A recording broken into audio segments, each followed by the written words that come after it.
అంతేకాదు వీళ్ళు తమ పిల్లలను వాళ్ళ చదువులకు ఉద్యోగాలకు 24 గంటలు వాళ్ళు తిట్టే పెట్టుబడిదారి వ్యవస్థ ఉన్న దేశాలకు మాత్రమే పంపిస్తారు. వీళ్ళు 24 గంటలు కూడా మేకప్ వేసుకునే ఎర్ర రంగు ఫాలో అయ్యే దేశాలకు కనీసం పంపరు వాళ్ళను. అదేంటి 24 గంటలు గొప్పలు చెప్పే ఆ వామపక్ష సామ్యవాద భావజాలం అంత గొప్పది కదా, వీళ్ళందుకే 24 గంటలు సొల్లేస్తారు కదా. మరి వీళ్ళ పిల్లల్ని ఎందుకు పంపించరు? వీళ్ళ పిల్లల్ని అభివృద్ధిలోకి తీసుకురావడానికి పనికొచ్చే దేశం ప్రపంచంలో ఒక్కటంటే ఒక్కటి లేదా?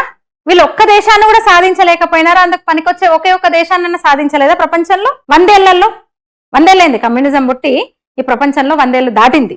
పోనీ తమ హిపోక్రసీ లాగే పైకి ఎర్ర రంగు వేసుకొని ఫక్తు పెట్టుబడిదారి వ్యవస్థను ఫాలో అవుతున్న చైనా, రష్యా లాంటి దేశాల్లో కూడా వాళ్ళ పిల్లల్ని పంపరు. వీళ్ళకి ఆదేశాలు కూడా కదా, చదువులకు ఉద్యోగాల కోసమో పంపొచ్చు కదా, పంపరు. కారణం ఏందో తెలుసా? భారత్, అమెరికా, ఇంగ్లాండ్, ఫ్రాన్స్ వంటి ఫ్రీ దేశాలలో ప్రభుత్వాలు కల్పించే అన్ని సదుపాయాల్ని అనుభవిస్తూ అక్కడ వీళ్ళు భోగ భాగ్యాలు అనుభవిస్తారు.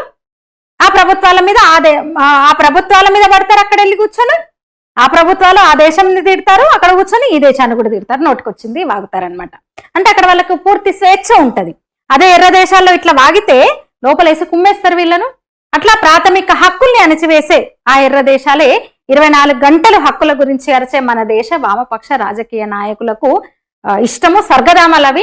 వీళ్ళ హిపోక్రసీకి ఇట్లా అంతుండదన్నమాట. ఈ దేశాన్ని కూడా పూర్తిగా తమ భావజాలంలో నింపేయాలని ఈ 3 శక్తులు ప్రయత్నిస్తున్నాయి. వామపక్ష వర్గాలు, క్రిస్టియన్ మిషనరీలు, ఇస్లామిక్ జిహాదీ మూకలు. ఈ 3 శక్తులు విస్తరించి దేశ సంస్కృతి నాశనం అయిపోకుండా కాపాడుతున్నది మోదీ నాయకత్వంలోని ప్రస్తుత కేంద్ర ప్రభుత్వం.